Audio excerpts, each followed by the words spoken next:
Garden Basics with Farmer Fred is brought to you by Smart Pots, the original lightweight, long-lasting fabric plant container. It's made in the USA. Visit smartpots.com/Fred for more information and a special discount. That's smartpots.com/Fred.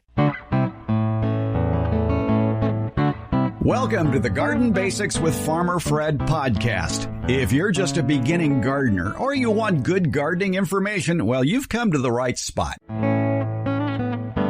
A question from a listener is one you may be thinking about yourself while you're in the garden. Why are my tomato leaves turning brown? Well, there are several possibilities, including shaded older leaves, tomato russet mites, whiteflies, aphids, the tomato psyllid, root knot nematodes, fusarium wilt, verticillium wilt, late blight, powdery mildew, even smog. But in most of those instances, the tomatoes themselves will show some abnormalities. In this case, the tomatoes were perfect. Is this another instance of climate change playing havoc with our gardens? America's favorite retired college horticulture professor, Debbie Flower, tackles this one. But we have more questions than answers. Now, in the middle of that chat, Debbie mentions a use for old potting soil, just in case that's the culprit. Making a Hypertufa pot. We touched on that topic a couple of months ago, but it was buried inside another tomato question, so you may have missed it. So, here it is again, one use for suspect or old potting soil, making your own pottery. In this case, a Hypertufa pot. Debbie will explain. We're podcasting from Barking Dog Studios here in the beautiful Abutilon jungle in suburban Purgatory. It's the Garden Basics with Farmer Fred podcast, brought to you today by Smart Pots and Dave Wilson Nursery. And we'll do it all in under 30 minutes. Let's go. We like to answer your garden questions here on the Garden Basics podcast. Debbie Flower is here, America's favorite retired college horticultural professor. We get a question from Jordy. Jordy lives in the Sacramento area. And Debbie, she writes us and asks, what's up with my early girl leaves, Farmer Fred, and my favorite retired horticultural professor, Debbie Flower? Why? I potted the plant, the early girl, in a 20-gallon Smart Pot in April with fresh soil, topped with 2 to 3 inches of fresh mulch. I planted 4 different tomato varieties, all on the back porch, spaced about 4 feet away from each other. This is the only one with weird leaves. They all have a south and a west exposure. I might start rolling them under the shade cloth every time the temperature gets up to 100 degrees. The tomatoes are absolutely flawless, but it's concerning the leaves. They're even more freckled and pale than I am. My grandpa, a longtime listener of yours, thinks it might be mosaic virus. I used the same freshly purchased and unopened outdoor potting soil for all 4 of the tomatoes I potted. I think it took 3 bags, so each pot has some soil from each bag. I also used 1 bag of mulch equally to top all of them. I scooched the early girl another couple of feet away from the other 3, but because the tomatoes are so good, I don't plan on throwing it out. Every week or 2, I use a 6-4-4 liquid fertilizer. That would be 6% nitrogen, 4% phosphorus, 4% potassium. Not in that order. And dilute it. I diluted it to 2. She used 1 teaspoon per gallon when the directions called for 2 teaspoons per gallon. Good idea with a Weekly, yes. With a containerized plant. She says, I'll get a pH test kit and let you know what I find out. Thanks for the help. Wilted but delicious, Jordy. We have more questions. Yes. And we have answers. My first thought is, the tomatoes are okay? Okay, find something else to do. Yeah, don't worry about it. Yeah. She's doing so many things right. Good size container, good type of container, fresh media. We don't know what it is. They're good bagged stuff that you can buy and put in containers, and there's others that's not so good. That's where the key may be here. Yeah. But she said she used it for all of them, and she's not seeing the same symptoms in all of them. The fact that she's not seeing the same symptoms in all of them is the number one clue that this is an environmental problem, not a disease or insect problem. Because the host is tomato. If it were a disease or insect problem, the host is tomato, and it would likely be in all of the plants. However, different tomatoes have different resistances. And this one, the early girl is resistant to a lot of the funguses, not necessarily to mosaic virus. mosaic virus typically enters through a sucking insect. It's carried from another plant into it, or from people who smoke and happen to have smoked a cigarette that had tobacco in it that had tobacco mosaic virus. And there are tomato varieties, and I think that Early Girl might be one of them that is resistant to TMV, tobacco mosaic virus. Early Girl's always been one of my favorites because it's so reliable and it really does not succumb to many diseases. From her pictures, I also think we're seeing micronutrient deficiencies, possibly. The yellowing of the leaves is occurring at the tips. And sort of an irregular pattern. It's not just on one side. It's not just on the new stuff. It's not just on the old stuff. It's not just the top. It's not just the bottom. But it looks like green veins and yellow between the green veins. And then there are some dead spots. There's some black. Once it's dead. It's very hard to tell what's causing the problem. Micronutrient deficiencies are often occur when the pH of the soil gets too high, because the ions in the soil then tie up these micronutrients. The number one micronutrient we see is iron deficiency, and that's when the pH gets very high. Is that what it is? It's really hard to tell. Yeah, and usually if it is some sort of deficiency, it would also manifest itself in the fruit. But the pictures of the tomatoes she's sending, they look very good. And from the other pictures, there's plenty of tomatoes on those vines. But that happens at some point. That, you can have a deficiency, but the plant will still produce the fruit. The plant's job in this world is to reproduce itself. It's to make seed, and in order to make seed, it makes fruit. And so it will sacrifice from itself into the fruit in some cases. In other cases, it sacrifices the fruit to save itself. But those are typically perennial plants. However, tomatoes are perennials, just not in our environment. Correct.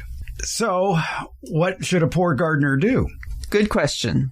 The other thing besides the micronutrient deficiency that occurred to me was the southwest exposure in Central Valley, California, or Sacramento Valley, California. That's hot. That's very hot. And it's on a porch, so there's a wall nearby that's absorbing and reflecting more heat. But again, she says all her other tomatoes are handling it, and this one is not. Why this one is not, I can't say. Especially since we're dealing with 4 different varieties. Yes, and we don't know the other ones. And they may be more heat resistant than Early Girl, although Early Girl was developed in California, so you would think that it would have some sort of course, in this day and age with heat, all bets are off. Yes.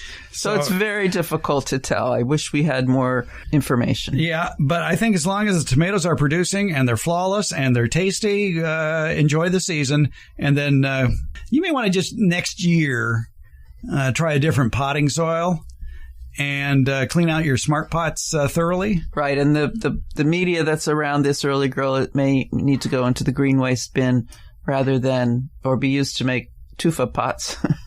Rather than be reused for plants in the future.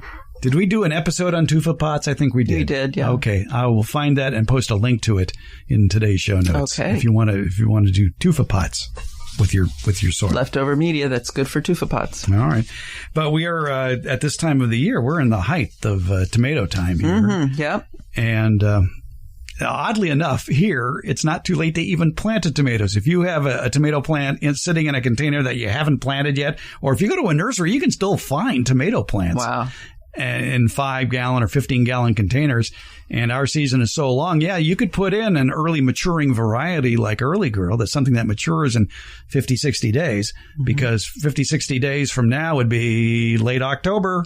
And actually, a lot of gardeners say that the best tomatoes around here come in October and even early November. I always like to have at least one at my Thanksgiving dinner.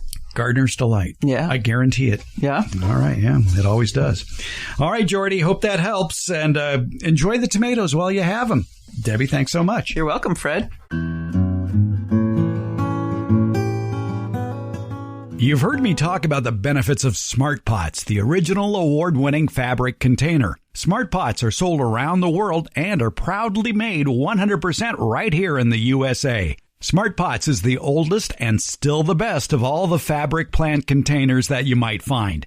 Many of the imitators are selling cheaply made fabric pots that fall apart quickly. Not Smart Pots. There are satisfied Smart Pot owners who have been using the same Smart Pots for over a decade, actually approaching 20 years. When you choose Smart Pot fabric containers, you know you'll be having a superior growing experience with the best product on the market. And your plants will appreciate Smart Pots too. Because of the 1 million microscopic holes in Smart Pots, your soil will have better drainage and the roots will be healthier. They won't be going round and round on the outside of the soil ball like you see in so many plastic pots. The air pruning qualities of Smart Pots creates more branching of the roots, filling more of the usable soil in the Smart Pot. Smart Pots are available at independent garden centers and select Ace and True Value hardware stores nationwide. To find a store near you or to buy online, visit smartpots.com/Fred. And don't forget that /Fred part.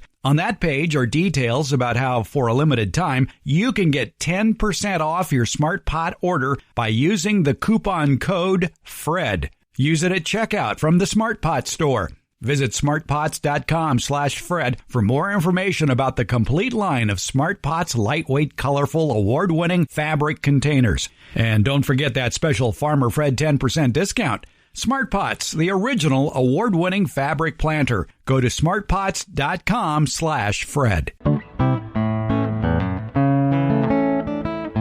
Now, I realize in that previous segment with Debbie Flower, we started to talk about Hypertufa pots, but we didn't really talk about it. I mentioned that we'll provide a link in the show notes to where we did talk about it in the recent past, back in episode 203. But, it was kind of buried in that show. So here it is. If you want to know more about Hypertufa pots, our chat with Debbie Flower about making your own pottery with old potting soil.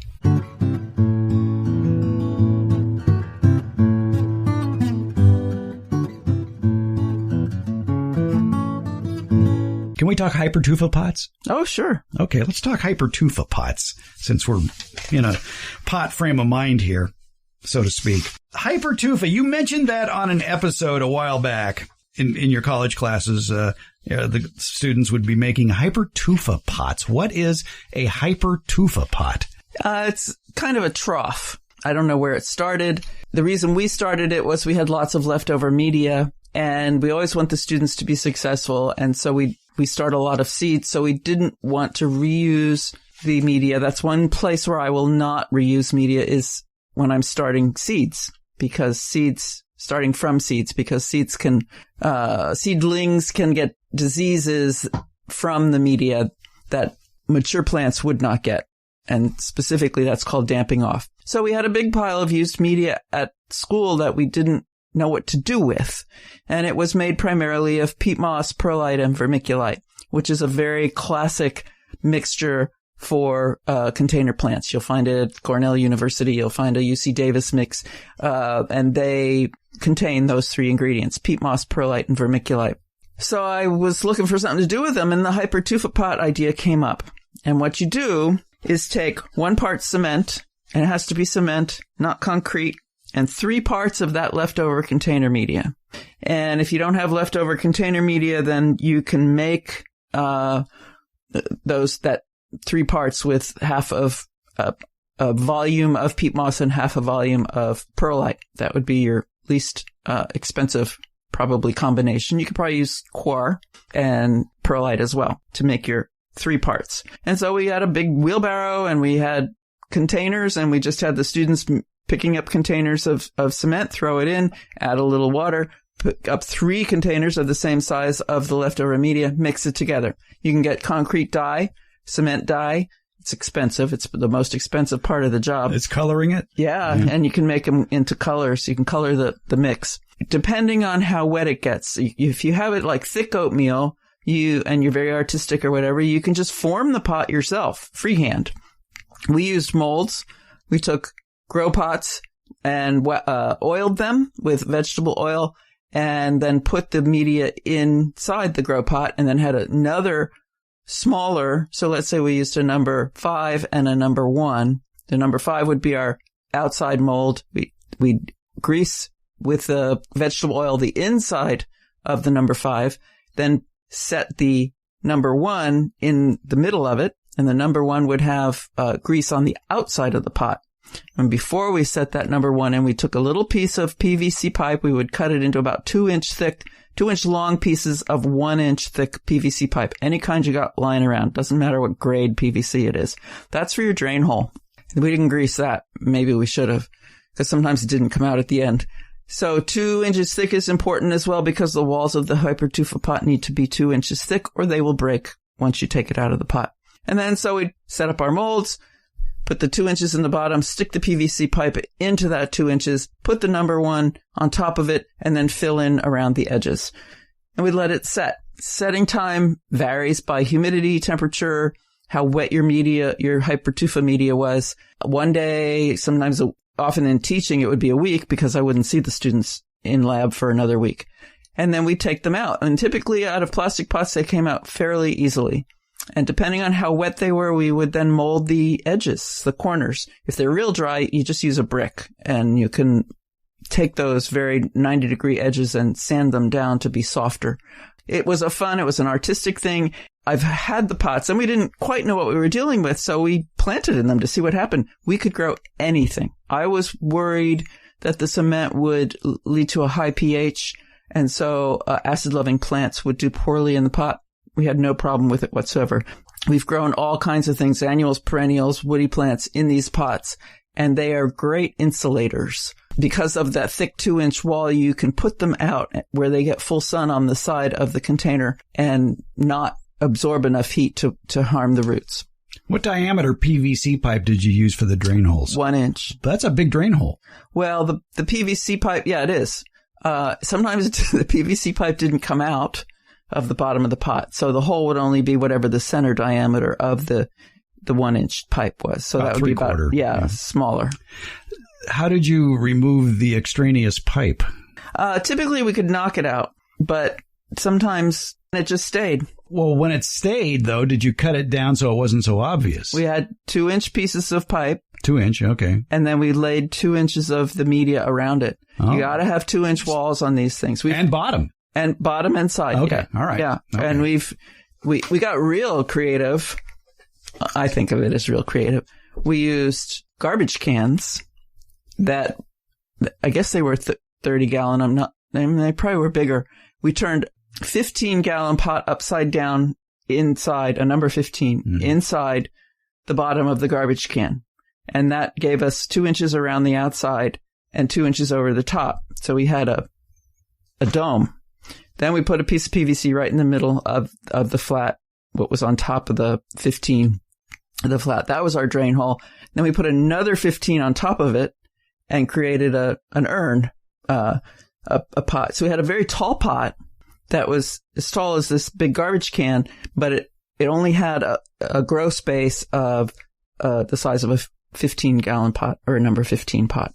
And a 15 is usually 18 by 18. Thank you, 18 by 18. And it just seems like it would be heavy, but it's not. They're not. That's the beauty of these. Yeah. Because you're using 3 parts media and 1 part cement, they're not heavy. They're heavier than those plastic ones that look like they're ceramic, but not by much. I like the idea with your students of decorating the outside of it while it's still moist, like doing imprints of leaves or something like that. Right. That's a little tricky because you have to put the leaf in first and then pour the media over it. But you get an impression. I did grape leaves on one and it came out quite nice. And then across the top, I told students to bring in whatever bric-a-brac they wanted to bring in, and they would, marbles or beads or whatever, would stick in the wet top. Beer caps. I'd bring beer caps. Okay, well, beer caps would stick quite well.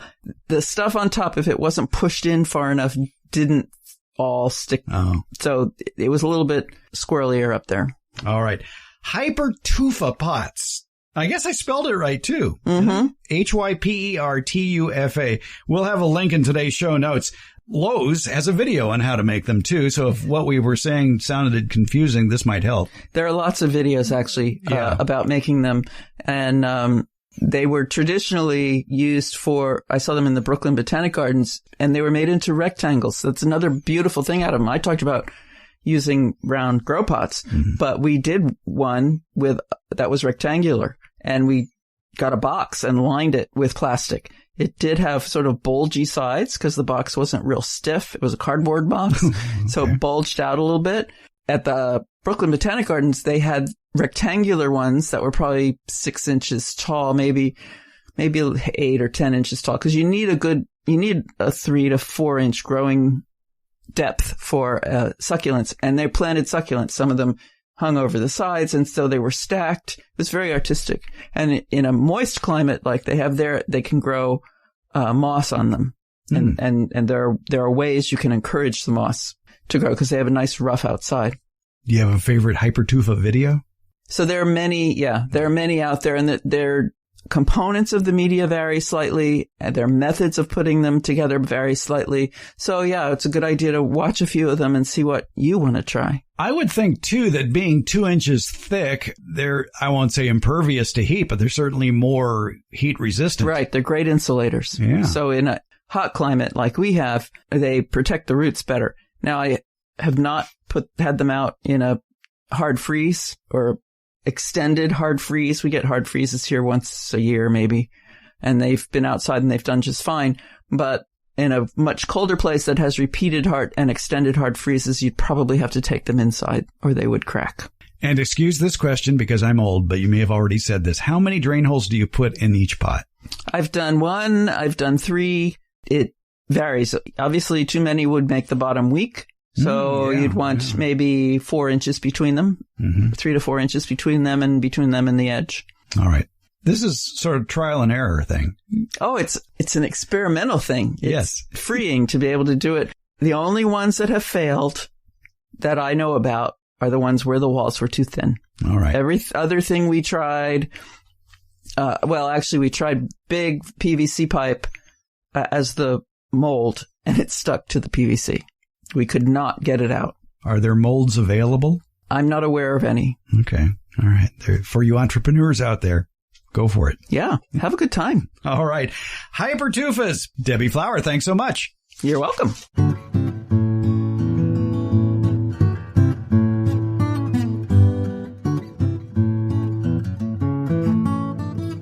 You want to start the backyard fruit and nut orchard of your dreams, but maybe you don't know where to begin. Or maybe you're currently growing fruit and nut trees and you've got a million questions, such as what are the tastiest fruits to grow? Where can I go to buy some of these delectable fruit and nut trees you've been reading about? And then how do you care for all of these trees, including planting, pruning, and harvesting? I've got one online stop in mind for you where all these questions you might have will get answered. It's DaveWilson.com. That's Dave Wilson Nursery, the nation's largest wholesaler of fruit and nut trees for the backyard garden. They have planting tips, taste test results, and links to nurseries in your area that carry Dave Wilson fruit trees. Click on the Home Garden tab at DaveWilson.com for all of these links, including a link to their years of informative videos about growing fruit and nut trees that they've posted on the Dave Wilson Nursery YouTube channel. Start the backyard orchard of your dreams at DaveWilson.com. Coming up in the Friday, August 26th, 2022 Beyond the Garden Basics newsletter, Debbie Flower and I discuss a pesticide that's available to the home gardener. It's a systemic insecticide, which means it controls sucking or chewing insect pests by poisoning the plant parts that they're eating. Problem is, the beneficial insect population is at risk too when they're around a plant that's been treated with this insecticide, imidacloprid. That's the active ingredient found in many garden insecticides. We tell you how it works, what it controls, and most importantly, how to read the label correctly so you don't misapply imidacloprid and harm the garden good guys. It's all about imidacloprid. Find a subscription link to the newsletter in today's show notes or visit our website, gardenbasics.net, where you can sign up to have the free Beyond the Garden Basics newsletter and podcast delivered to your inbox each Friday. For current newsletter subscribers, look for All About Imidacloprid in the next Beyond the Garden Basics newsletter coming out on the morning of Friday, August 26th. It'll be in your email. Take a deeper dive into gardening with the Beyond the Garden Basics newsletter. And it's free. Find the link in today's show notes or at gardenbasics.net.